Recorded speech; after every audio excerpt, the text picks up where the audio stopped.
Good morning, students. I hope you all are doing well at your home and doing something productive and creative. From today, I'm going to start your third chapter, that is fiber to fabric. In our earlier chapter, we had studied about the food and its components. Now we are going to study something about the cloth or fabric and how it is made. So our first chapter is variety in fabrics. Whenever you have gone to a tailor shop, you can see there are laying down a lot of fabrics around there, which you can name as cotton, silk, wool, or any other synthetic fabric by your own or by asking from the tailor. So, how these fabrics are made and what is the process undergoing to make these fabrics? This all we are going to study in this chapter. First of all, let us see a picture here. You can see this is the fabric which we finally see, which we wear and which we purchase from the market. So this fabric is made from the yarn. Yarn means you can call this yarn as thread also. And this thread or yarn is made from basically from fiber. This is the fiber, or you can call it fleece also. So this is the process of making fabric from a fiber. The middle part is the yarn. So what is yarn? Let us see first of all. Fabric is made from yarns arranged together. So when a lot of millions of yarns are arranged together, so only then the fabric is made out of them. Yarn, you can also call it thread also. Yarn is defined as a long, twisted and continuous strand composed of interlocked fibers or filaments which are used in knitting and weaving to form cloth. Knitting, you have seen at your home also. Your mother knits some cloths, for example the socks or sweater for you from the yarn. And weaving, you can see that the cloth which we purchase from the market is formed by weaving. So yarn is what? Yarn is the twisted fiber. When we twist the fiber continuously into a long thread, then only the yarn is made. Now let us see what a fiber is. From where do we get the fiber? So fiber are the thin threads or filaments which form a yarn. You can see here, this is the fiber, and from this, by twisting it continuously into a long strand, then only the yarn is formed. So this is the process how a yarn is formed, and out of yarn the fabric is formed. So this is the process you can see here.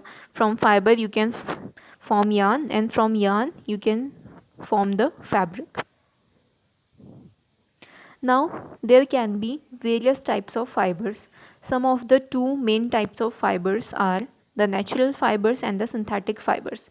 You have studied this in your earlier classes also, for example in second or third class, about the natural fiber and the synthetic fiber. So natural fibers, what are natural fibers? These fibers we get from the plants and animals. That is, these are obtained from the nature itself. We are not forming it. We are just taking it out of the nature and then doing some extra thing into it, forming the natural fiber. Some examples of natural fibers are jute and cotton. Wool is also a natural fiber as it is acquired from the fleece of goat or sheep. It can also be acquired from the hair of yak, rabbits and camels. It depends on the variety and the quality of the fiber, whether it is good or bad, whether it will be expensive or cheap. It all depends on from which animal have we acquired the wool. Silk fiber is also there, which we get from the silkworms. You have studied in your 5th class also about the process by which these silkworms form the silk fiber and the formation of cocoon also. So these are the natural fibers which we get naturally from the nature, that is from plants and animals. Plants and animals are the part of nature, that's why these are called the natural fibers. Next we have is the synthetic fiber. Synthetic or man-made or the artificial fiber. These are the other names for the synthetic fiber. So these are called man-made because these are being formed by us. These are being formed by the man itself by using the chemicals, machines, and this formation of synthetic fibers is also called polymerization.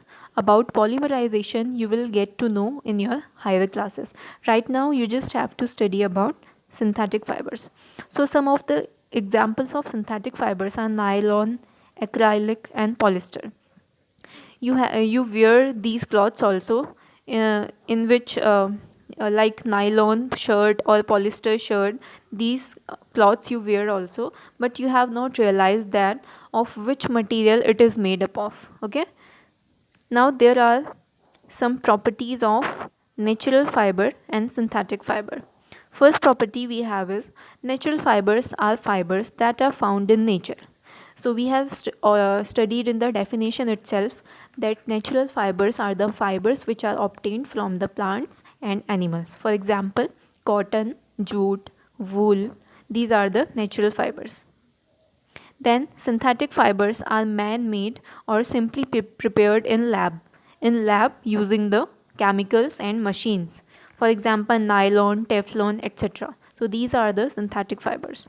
Next difference between the natural fibers and synthetic fiber are natural fibers are the good absorbers of heat, temperature, cold, sweat, etc. depending on conditions and nature of fiber.